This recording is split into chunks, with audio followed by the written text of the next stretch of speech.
Conocí a Cristian Elmut y a Alfonso Bastida en un curso de formación de speakers y quedé maravillada. Son especialistas reconocidos en el ámbito de las ventas y la negociación.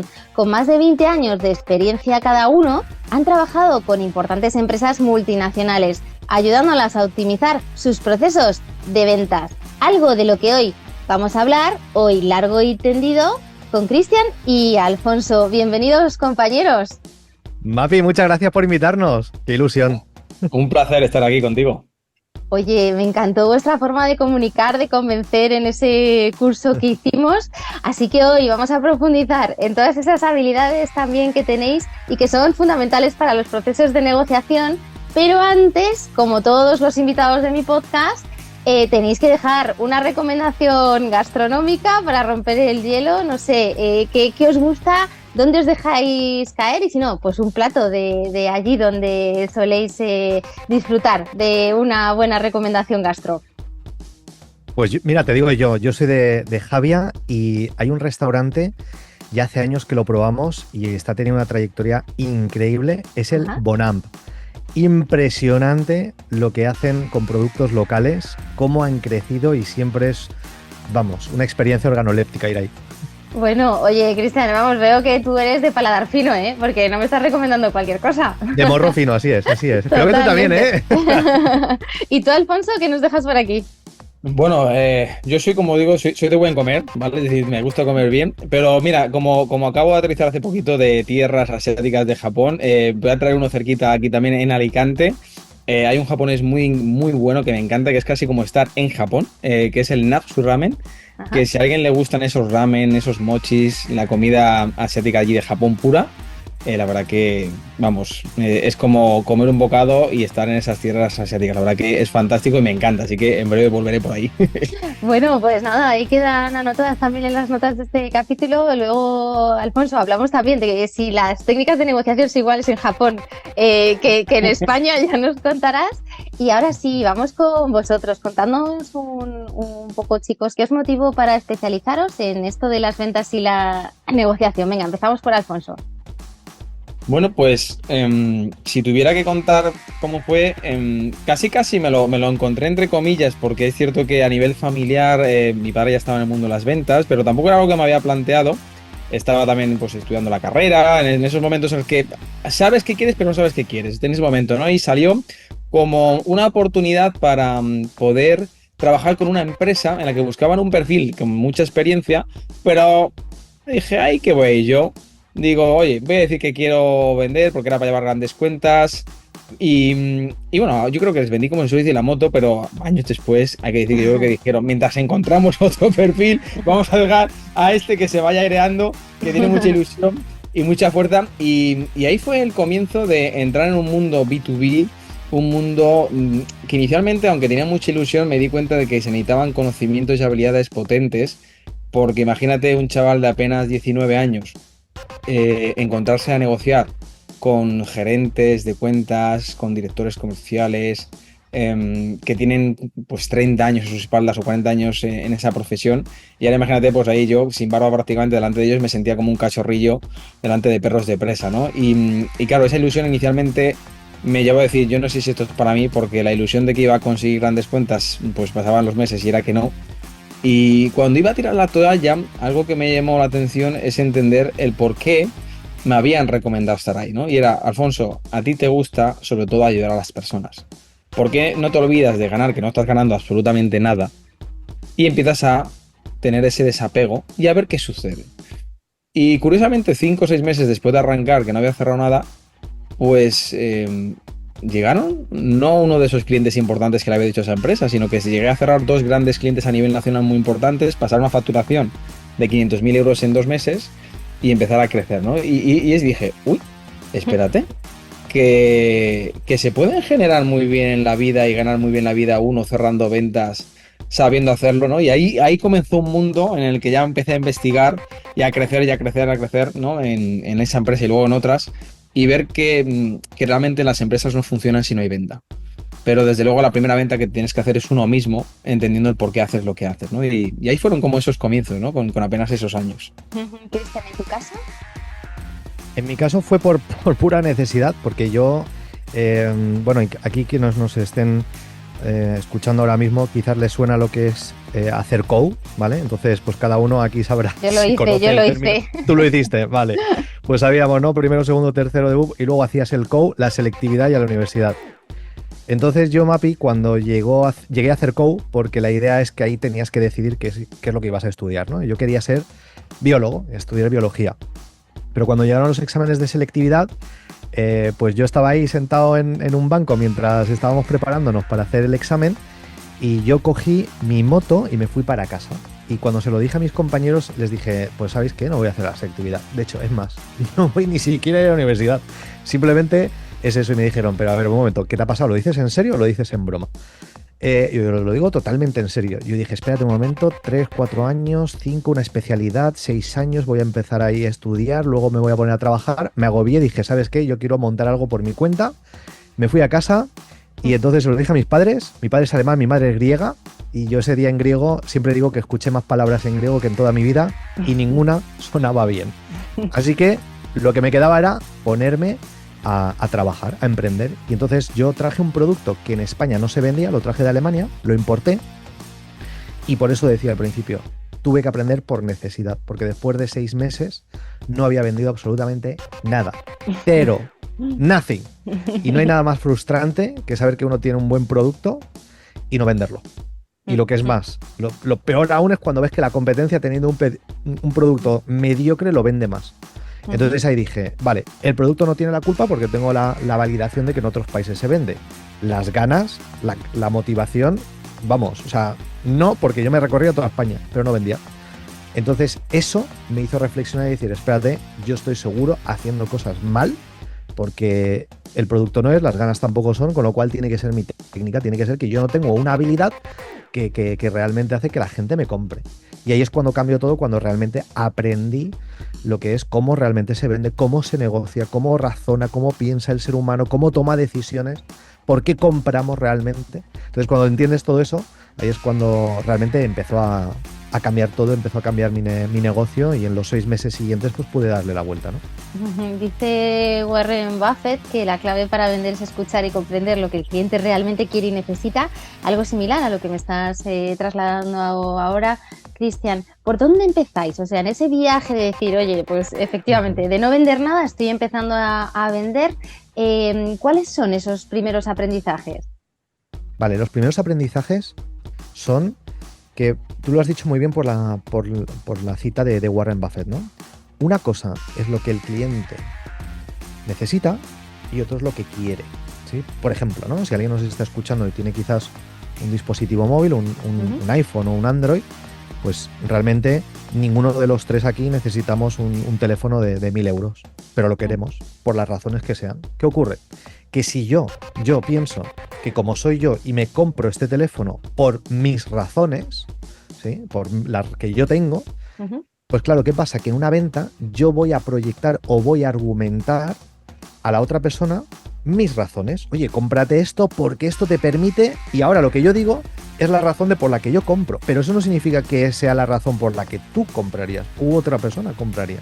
Entonces, cuando tú sabes lo que la persona realmente quiere, perfecto. Eso es el primer paso, que la gente muchas veces cuando se pone a vender un producto o servicio se centra en características y en los beneficios. Y está bien, pero no averigua, no hace preguntas de sondeo, no sabe preguntar de tal forma que alguien pueda averiguar la motivación real por la que alguien compraría un producto o un servicio. Eso, por ejemplo, sería un punto muy importante. Alfonso, no sé si estás de acuerdo. Yo trabajo en compañías de gran consumo y cuando lanzábamos algún producto siempre decíamos, bueno, es que no me tiene por qué gustar a mí, ¿no? O sea, a mí, por ejemplo, trabajo en el mundo de la cerveza y no era especialmente fan de la cerveza, ¿no? Pues mal me hubiese ido si hubiese seguido mis gustos, ¿no? Para lanzamientos pues de muchísimo éxito de la cervecera. No sé cómo lo ves tú, Alfonso. Pues mira, totalmente de acuerdo y de hecho va alineado con lo que iba a mencionar, ¿no? Porque justamente uno de los errores que también se suelen cometer mucho a la hora de vender, que yo mismo evidentemente en los inicios cometí y mucho, es cuando me centro en mí y no en el cliente, ¿no? Y esto hay gente que ahora se usa mucho, pero se sigue haciendo, es curioso, y se comprende, pero no se ejecuta. ¿A qué me refiero? Normalmente cuando uno va a vender siempre está pensando en mi producto, en mi servicio, la empresa que tengo, que es lo mejor, como digo yo, de best. Y esto es un problema porque estás centrado en ti o estás centrado en el beneficio, ya sea una comisión, la facturación, lo que sea. Esto es un error. Tenemos que centrarnos realmente en el cliente que tengamos delante, en entender realmente lo que decía antes Cristian, sus necesidades y qué es lo que quiere. El problema que esto jamás se va a efectuar si no quitamos de la ecuación algo que probablemente cuando lo diga ahora va a crear un poco de controversia o alguien va a decir, no me puedo creer que esto se dediquen a dar formación en venta y negociación, pero que es curioso que si uno comprende esto y lo aplica, lo que voy a decir va a cambiar por completo sus resultados a la hora de vender. Y es lo siguiente: si quitamos de la ecuación el dinero, todo fluiría mucho mejor. Porque el problema es que el dinero en parte es la motivación de lo que queremos. Queremos, si tenemos una empresa que facture más, queremos que el producto o servicio pues, se venda, ¿sí? El cliente también quiere rentabilidad, etcétera. Si el dinero no estuviera en la ecuación y no existiera, las conversaciones serían mucho más fáciles, porque sería hablar con alguien a quien querríamos ayudar, querríamos comprender, que decía antes Cristian, y fluiría sin ninguna presión, como cuando uno está con un amigo. Cuando uno está con un amigo o una amiga, lo que quiere es escucharle y hace sondeo de preguntas para ver si le puedes ayudar. ¿Por qué? Porque no hay ningún otro objetivo implícito, simplemente ayudar. Es porque vender es ayudar, pero no se ejecuta por esto, porque estamos hablando de la ecuación del dinero. Entonces, si el dinero lo quitáramos de la ecuación y entendiéramos que es la consecuencia de un trabajo bien hecho y no al revés, no el objetivo, todo cambiaría y empezaría a poder centrarme en simplemente entender que tengo una persona delante que es un ser humano con sus necesidades, con sus problemas, con sus objetivos, con lo que quiere, y fluir en la conversación. Y no habría esa presión de es que tengo que vender y tal. Claro, es difícil aislarse si, por ejemplo, tienes un jefe que te está presionando o tú tienes unos objetivos que es verdad que estarán ahí. Pero si conseguimos, por un lado, aislarnos momentáneamente de eso y centrarnos en que sea una persona, sea el presidente de una multinacional o sea una pequeña pyme, me da igual, es un ser humano que tengo delante, todo fluiría mucho mejor y sería más fácil comprender fácilmente qué es lo que quiere y tener una conversación para llevarle de la mano a que tome la mejor decisión. Alfonso, tú hablabas de ese propósito de ayudar que tenías cuando empezaste en ventas, y cuánto de ayuda hay dentro del verbo vender, ¿no? Porque me encantaría profundizar y entender qué es ventas, qué es vender para vosotros. Pues lo mencionaba hace un momentito, ¿no? Es decir, al final nosotros lo resumimos en ayudar a que alguien tome la mejor decisión, que puede ser que compre tu producto o hacerle ver que no es tu producto o servicio, ojo al dato, ¿eh? Eso también, es decir, la ética moral, esto es difícil, porque hay gente que dice, no, yo con que haga la venta y gane. Bueno, realmente un verdadero profesional, también si no es tu cliente, se lo va a hacer saber, ¿no? Entonces, es ayudar a esa decisión, a que vea el porqué. Para entender un poquito esto, ¿no? A veces nosotros nos gusta poner como ejemplos sencillos, ¿no? Si alguien, por ejemplo, tiene hijos, ¿no? Y se está metiendo por un mal camino o está tomando malas decisiones, pero no lo ve, seguramente un buen padre o una buena madre, ¿no? Lo que va a querer es, de una forma u otra, hacerle ver por qué realmente ese no sería el camino adecuado, ¿no? Y argumentar de alguna forma, ¿no? A que la persona, en ese caso el hijo o la hija, llegue a esa conclusión. Si lo vamos a hacer por presión, sabemos que ocurre todo el efecto contrario. Probablemente por sus narices, como se suele decir, va a querer seguir quizás en ese camino, pero si argumentamos y llega a esa argumentación por sí mismo, pues evidentemente es más fácil que tome una buena decisión, ¿no? A la hora de vender es exactamente lo mismo, ¿no? Es decir, es hacer ver a una persona a que llegue a esa conclusión. ¿A qué me refiero? Normalmente los vendedores lo que suelen hacer es justificar y argumentar todo el tiempo. O sea, suelen hablar hasta por los codos. Quien más habla es el que menos vende, el que menos habla es el que más vende. Por lo cual, nuestro objetivo es que esa persona, para que tome esa decisión, llegue por ella misma. Para eso, como decía antes Cristian también, las preguntas son clave. Y eso, cuando eso se aplica de esa forma, es cuando realmente ayudamos a alguien. Cristian, vamos a profundizar en esas claves fundamentales para una venta exitosa. Tú decías, ¿no?, que tenías un buen producto y sin embargo que no vendías cuando te trajiste aquel producto de Alemania. Efectivamente, no solo basta tener un buen producto, hace falta algo más. Claro, fíjate, necesitas un método. Mira, ya que nos gusta aquí a los tres la comida, ¿no? Comer bien, cuando vamos a un restaurante, ese restaurante no improvisa un plato. No pueden improvisar un plato. Podrían, ¿no? Pero ¿qué pasa? Que luego no mantienen como un estándar, ¿no? ¿Qué ocurre? Que si queremos crear un plato, que tenemos una receta, Y si yo, imagínate, nunca he cocinado, nunca he hecho una paella, pero tú has hecho muchas paellas y yo quiero aprender de ti, pues si tú me compartes la receta y me ciño la receta al paso a paso, pues yo lograré hacer una paella bastante similar a la que hace Mapi. Pero si encima estoy contigo, veo esos pequeños detalles, ¿no? Pequeños detalles como, por ejemplo, cuando bajas el fuego, cuánto hierve realmente, cómo tiene que hervir, a qué fuego, qué es fuego medio para ti, ¿no? Para que yo luego lo pueda replicar. Pues todo eso son detalles que hacen que yo pueda tener mejor destreza a la hora de hacer la paella y me va a salir más rápidamente igual que la tuya. Entonces, ¿qué ocurre? Que muchos vendedores salen ahí fuera improvisando, sin ningún tipo de metodología. ¿Qué pasa? Que cuando ahora improvisas, los resultados son como una montaña rusa. O sea, puedes tener un mes muy bueno o una semana muy buena. Oye, qué bien me ha ido este mes. Y el mes siguiente, pues te va mal. Pero es que no sabes por qué. Pero no sabes por qué cuando te va bien y tampoco sabes por qué cuando te va mal. Porque no hay un método. Entonces, cuando hay un método, pues si tienes un compañero que encima conoce el mismo método, te puede ayudar, porque te puede decir, oye, mira, aquí has fallado, aquí no has hecho las preguntas de indagación correctas, aquí te has saltado una fase de química imprescindible, aquí no era momento de darle el precio porque era irrelevante, todavía no has hecho preguntas como, por ejemplo, si esa persona está comprometida en hacerlo o si realmente confía en ti, ¿no? Entonces, cuando tenemos un método, las ventas sí o sí funcionan mejor. Eso es lo que a mí me faltaba, el método. Cuando yo empecé a estructurar un método, y luego Alfonso y yo ya empezamos a adaptar lo que habíamos estudiado con muchísimas personas, con muchos profesionales de la venta, nosotros lo que tenemos es un método, es una receta. Y esa receta, cuando la compartes con alguien que tiene la actitud correcta, esa persona despega. Hablabas, Alfonso, de las preguntas, tú también lo mencionas, Cristian. ¿Por dónde se empieza? ¿Qué tipo de preguntas son las que envuelven esa venta? Bueno, hay bastante tipología de preguntas, pero si tuviéramos que simplificarlo, las preguntas abiertas, que son al final las de indagación o de opinión, son las que mejor funcionan, ¿no? Es decir, el entender por qué alguien va a querer algo o no. Es decir, una pregunta cerrada se busca solamente un sí o un no. Eso no tiene mucho sentido. Las preguntas abiertas se suelen utilizar, pero donde realmente juega un papel interesante, y esto voy a dar un pequeño tip, yo creo que a la gente que lo escuche le va a ayudar mucho, es cuando las cosas a lo mejor o no nos dan mucha información a la persona porque quizás es muy escueta, que a veces sucede, o quizás la conversación parece que se está desviando y no conseguimos llegar a un buen puerto. Las preguntas de redirección ayudan muchísimo. ¿A qué me refiero, no?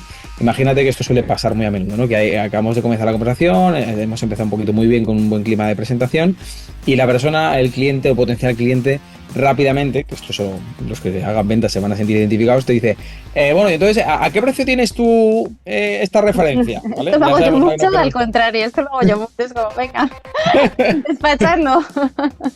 ¿Verdad? No, es muy raro eso, no sucede, ¿no? Pero es bastante, ¿no? Entonces, ¿qué ocurre? Normalmente, si alguien en ese momento da el precio, si le encaja, pues bueno, perfecto, probablemente tengas una posibilidad de vender. Pero como no encaje, el resto de la venta ha terminado ahí. O sea, tú puedes seguir hablando luego, pero ya la información y el resto de la conversación le entrará por un oído y le saldrá por el otro, y aquí no hay más que hacer. Entonces, ¿qué ocurre?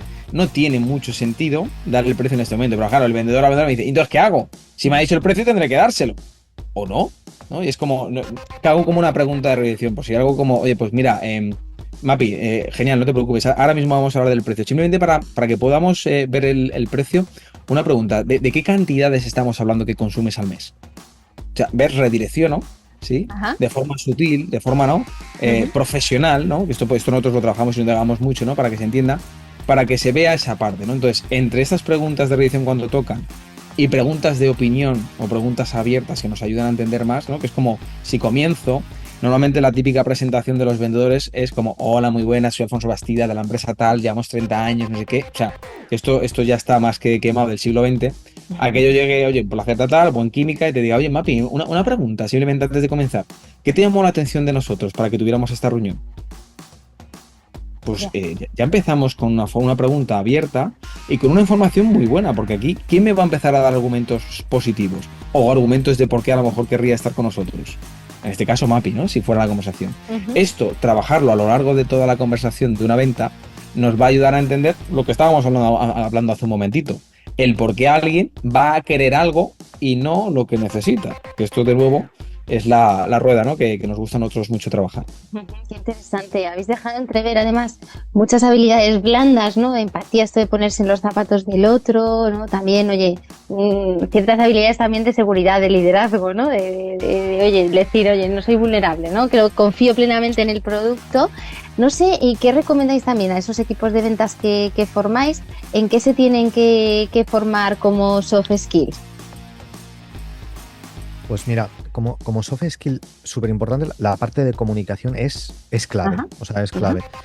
¿Y por qué? Porque al final todo es comunicación. Cuando estamos vendiendo estamos comunicando, pero también cómo trabajar tu lenguaje no verbal, ¿no? Porque muchas veces lo que no estamos diciendo dice mucho. Entonces, cómo el lenguaje corporal y sobre todo, no cómo trabajar el tuyo, sino cómo leer el de la otra persona. Por ejemplo, habilidades, por ejemplo, como morfopsicología es súper importante porque te permite, a través del rostro de una persona, del comportamiento, de cómo está actuando, por ejemplo, en una negociación, ¿no? A nivel presencial, saber exactamente quiénes tienes delante, qué personalidad tiene cada uno de los stakeholders, ¿no? De las personas que toman decisiones. Esto es muy importante porque una persona puede ser muy analítica y si tú la venta la diriges por una parte emocional, una persona analítica desconecta. En cambio, una persona más emocional, porque toma sus decisiones de forma más emocional, no te puedes ir por lo tan racional, desconecta por completo. Entonces tú imagínate, Mapi, ahora que estamos sentados y hay 3 personas y cada una de esas 3 personas toman decisiones de otra forma. Uno es emocional, otro es racional, otro toma decisiones más bien basado en cómo esa decisión va a afectar a terceros. No le importa tanto cómo le va a afectar a él o a ella, sino cómo va a afectar a los demás. Pues claro, la argumentación, la forma en cómo tú te vas a comunicar con cada una de las 3 partes es completamente diferente. Entonces llega un momento en el que tú te tienes que saber dirigir a una persona, qué decirle, cómo decirle, en qué tono decírselo, y luego a la otra persona. Y quizás ahí puedes utilizar un tono un poquito más, quizás desafiante, algo más directo, pero quizás con la otra persona le tienes que demostrar un Excel y unos casos de éxito, porque es la forma en cómo esa persona va a tomar una decisión. No por lo que dices, sino por lo que me demuestras, ¿no? Entonces, esas habilidades son súper importantes porque al final son los fundamentos de como los fundamentos de una casa, ¿no? Y es lo que no se ve, lo que hace que una persona en ventas produzca más que otro. No es tanto el argumentario, lo que tú ves o lo que tú escuchas, es lo que no ves. Cómo se ha trabajado por dentro, qué creencias tiene, por ejemplo, acerca del dinero. Esto es algo que parece que no tiene sentido, pero es que es así. Cuando tú escuchas a un comercial que te dice, es que a mí me dicen siempre las mismas objeciones, que se lo tienen que pensar, y a mi compañero nunca le salen esas objeciones. O sea, yo no sé qué tipo de leads me pasan a mí. No, lo siento. Es que a ti te salen casi siempre esas objeciones porque tú estás proyectando en la conversación, a través de microexpresiones, a través de tu lenguaje no verbal, el que la otra persona te diga, ay, pues me lo tengo que pensar. ¿Sí? Entonces, esas cosas hacen que alguien pase de ser mediocre a muy bueno o de muy bueno a un nivel estelar, ¿no? Son esos trabajos que, bueno, pues no se pueden hacer tan fácil como leer un libro o ver un vídeo sobre ventas. Te lo tienes que trabajar más desde dentro. Entonces, me estáis confirmando que el vendedor nace o se hace, que es la típica frase hecha, pero es verdad que se puede trabajar y te puedes formar como buen vendedor. Incluso los tímidos pueden llegar a vender. No sé cuál es tu punto de vista, Alfonso.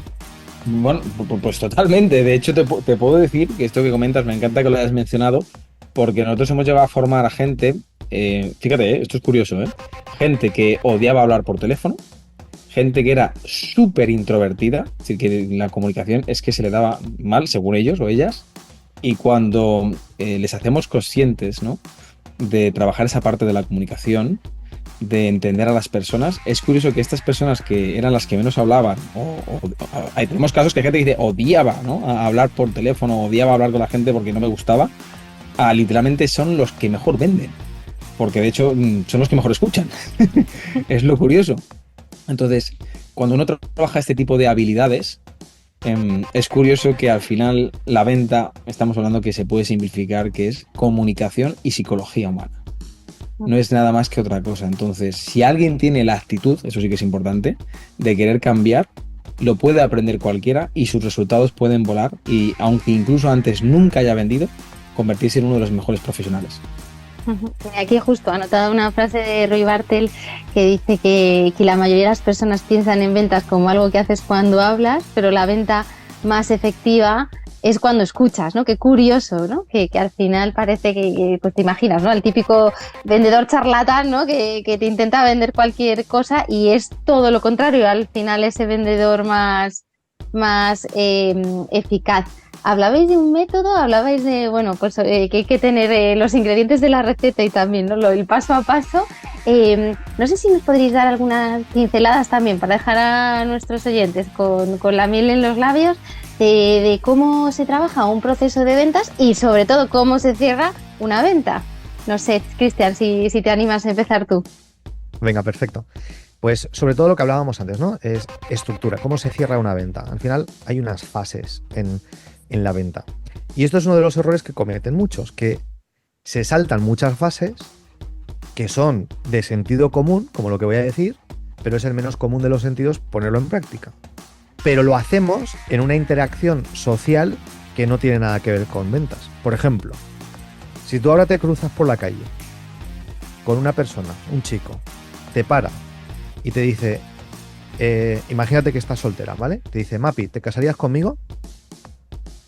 Tú dices, a ver, tú no estás bien. O sea, ¿de qué va esto? O sea, lárgate de aquí o me voy yo, pero vamos, esto... ¿Por qué? Pues porque ha ido directamente al grano. No funciona así. No podemos ir directamente a cerrar. Tenemos que pasar por un proceso. Y si alguien nos escucha y tiene pareja, pues entenderá que habrá habido un proceso hasta que finalmente te dice, oye, ¿te casarías conmigo? Y entonces ya es un sí, porque no hay más objeciones.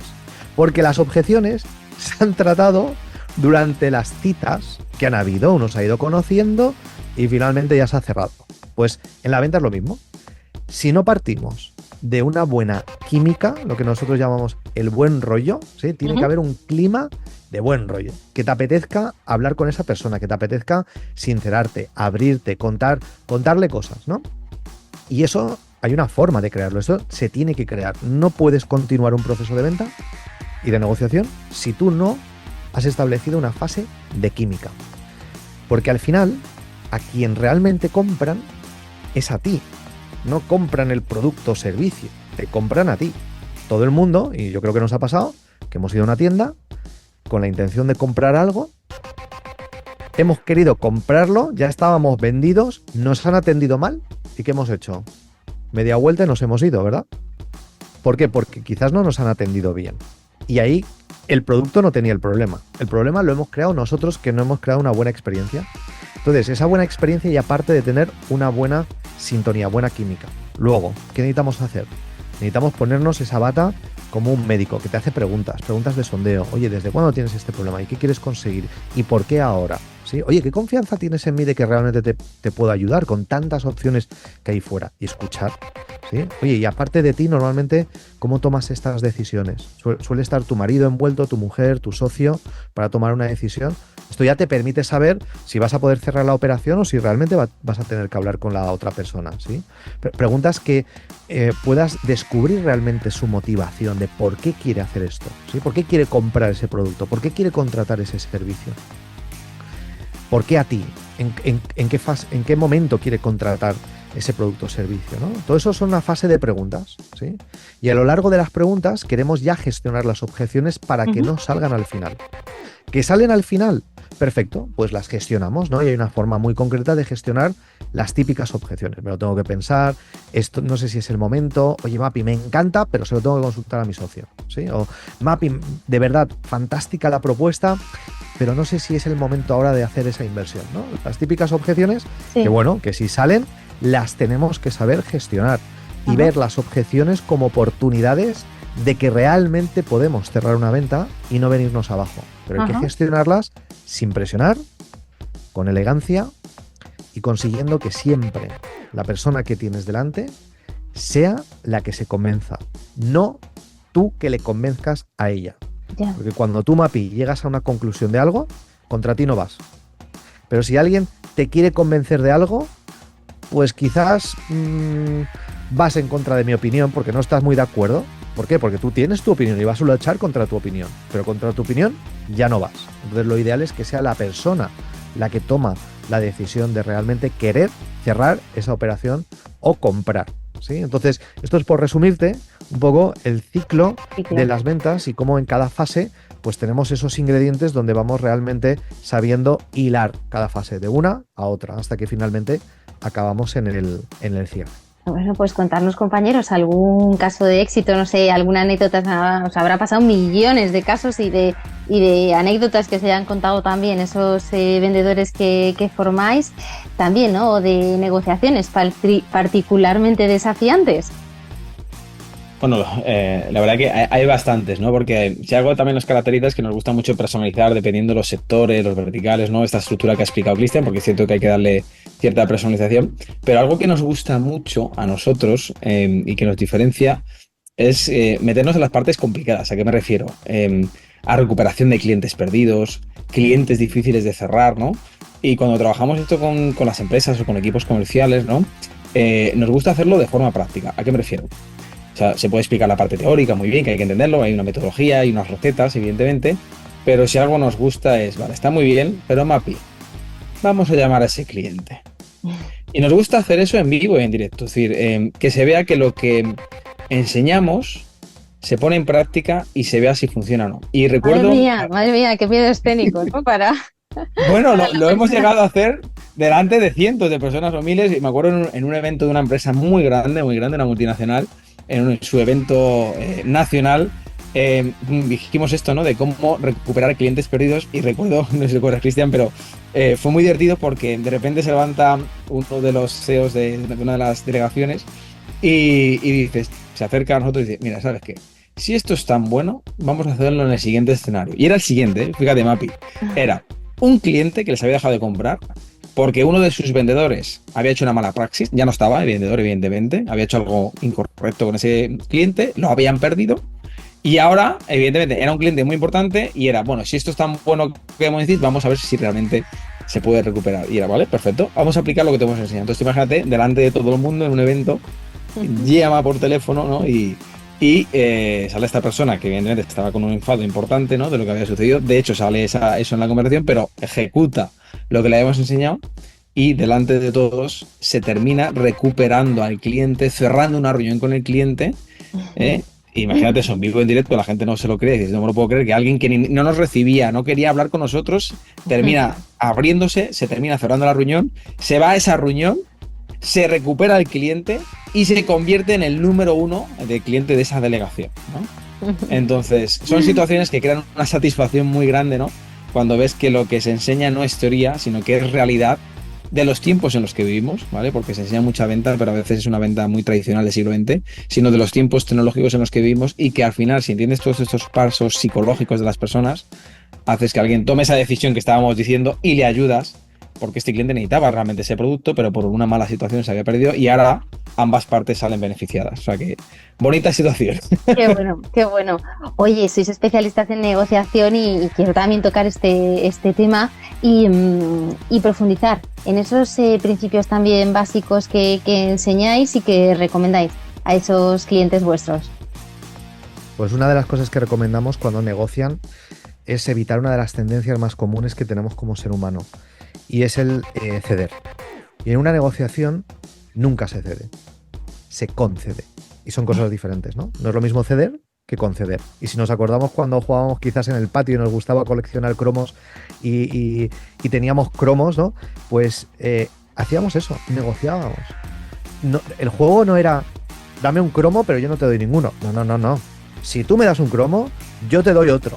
Y a veces la situación era que yo estaba dispuesto a dar 3 de mis cromos a cambio de quizás uno tuyo, porque el tuyo era súper especial, único, no había muchos. En una negociación se tiene que aprender a conceder, nunca a ceder, porque cuando tú cedes pierdes poder de negociación. Y siempre tener alternativas en una mesa de negociación. No hay nada peor que ir a una mesa de a negociar algo donde tú no tienes posibilidades de tener alternativas. ¿Qué ocurre? Que cuando tú no tienes alternativas, entonces tú vas a negociar con presión y tienes ese miedo a perder la negociación. Y cuando la otra persona sabe leer tu lenguaje no verbal, ve tus cartas, ve cómo contestas, que no estás preparado, no te has preparado la negociación, que estás improvisando, que tú no estás utilizando quizás criterios legítimos. Son todos esos pequeños detalles que el negociador profesional sabe si la otra persona es un buen negociador, se ha preparado o no. Porque cuando lo detectas, que no estás delante de un buen negociador, sabe lo que hace una persona que sabe negociar muy bien. Te va a conseguir un trato espectacular, muy, muy bueno. Entonces, la figura de saber negociar muy bien, da igual lo que queramos negociar, pero hay personas que son especialistas en negociación, y esto lo vemos, ¿no?, muchas veces en el deporte, ¿no? Cuando un futbolista deja un equipo y se va a otro equipo, ese futbolista no negocia su contrato. Siempre tiene una persona que le ayuda en esa parte. ¿Por qué? Porque necesitas tener esas tablas para sacar las mejores condiciones posibles para ti, ¿sí? Entonces, esa habilidad es sumamente importante para lo que queramos, ¿no? Entonces, una de las claves, como me decías, es nunca ceder, siempre conceder. Es curioso porque esto de la negociación de las ventas parece que es algo enmarcado en un área profesional concreta, pero en el fondo nos pasamos la vida vendiendo. Y a veces, no sé si tenéis vosotros esa percepción, pero incluso está mal visto vendernos. No sé cuál es vuestro punto de vista, Alfonso. ¿Cómo lo ves tú?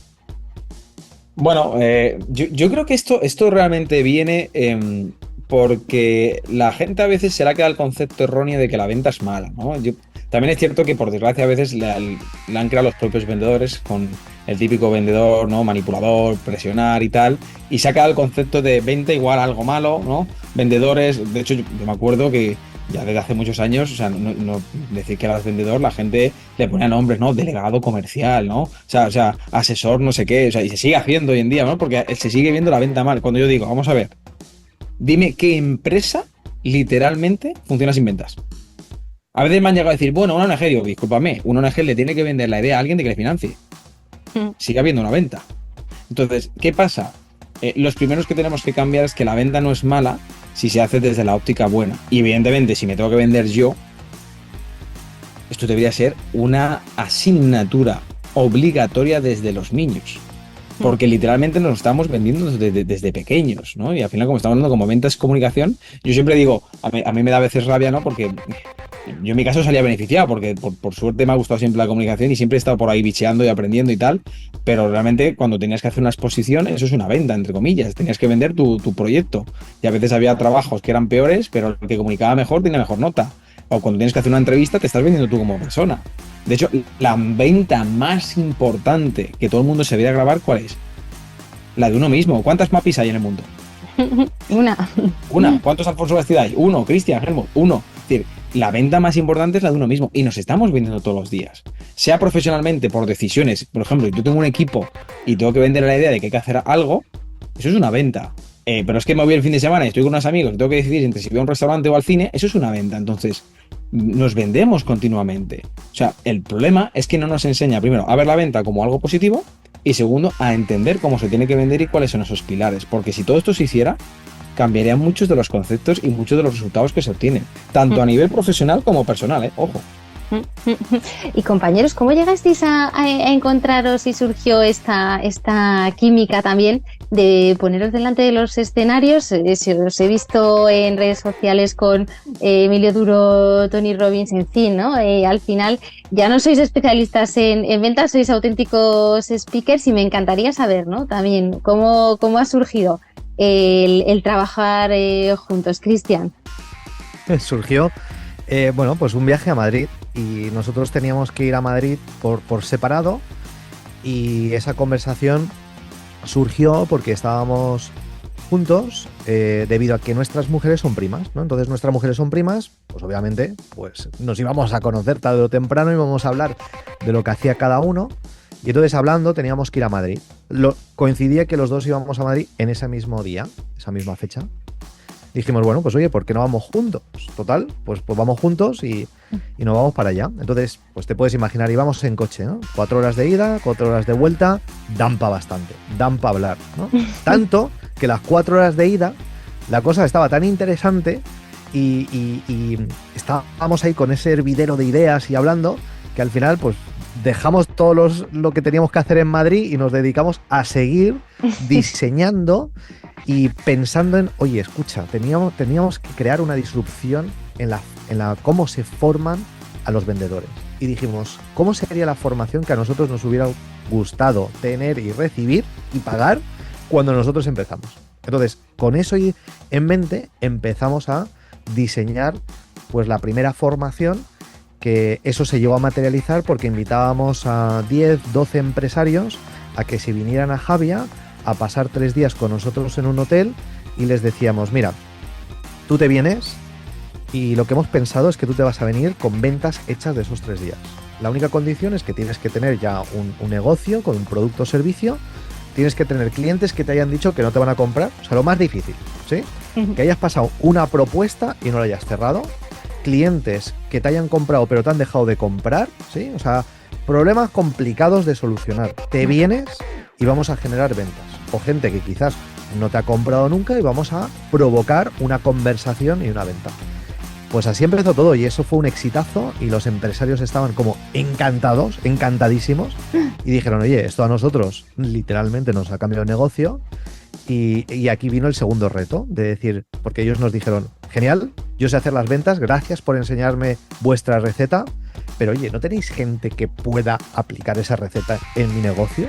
Y así yo me centro en hacer crecer mi negocio, pero tengo gente que me está vendiendo, pero como me habéis enseñado a mí.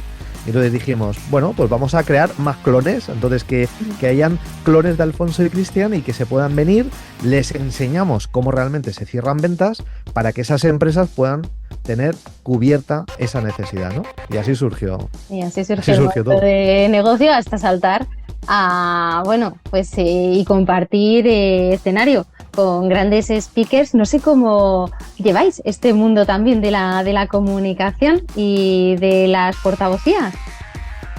Bueno, a ver, nos encanta hablar, no te voy a decir que no, nos encanta comunicar y nos encanta ayudar. Doy fe.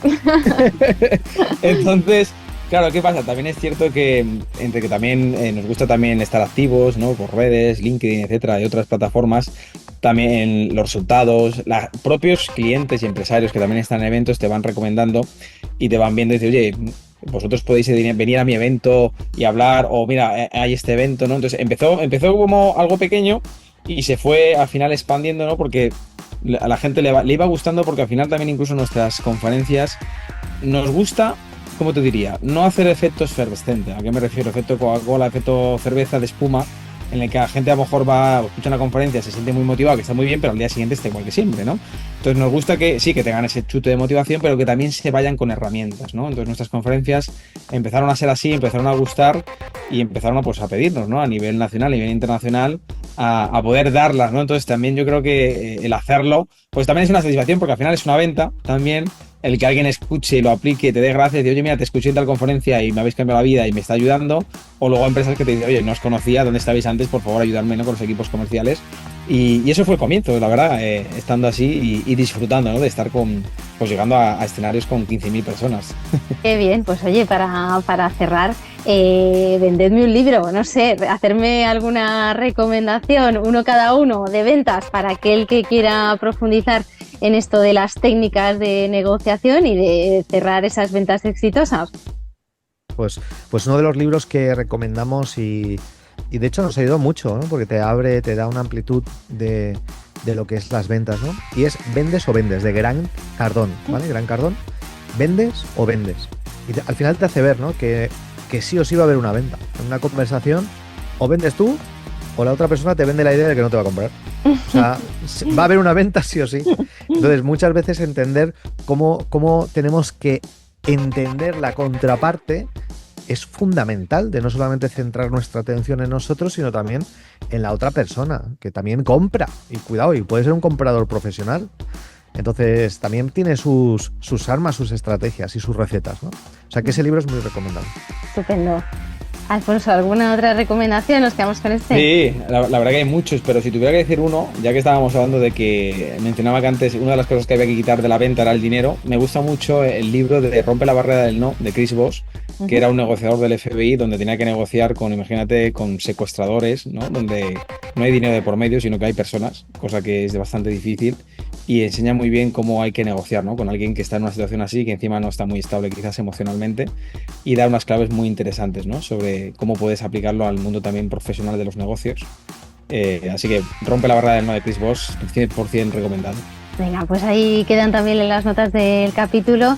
Y ahora sí, muchísimas gracias, Alfonso, Cristian, por este buen ratito. Hemos aprendido mucho, no esperaba menos de vosotros y os seguimos también escuchando en vuestro podcast desde el otro lado. Muchas gracias, Mapi. Un placer. Muchas gracias. Un gusto estar aquí.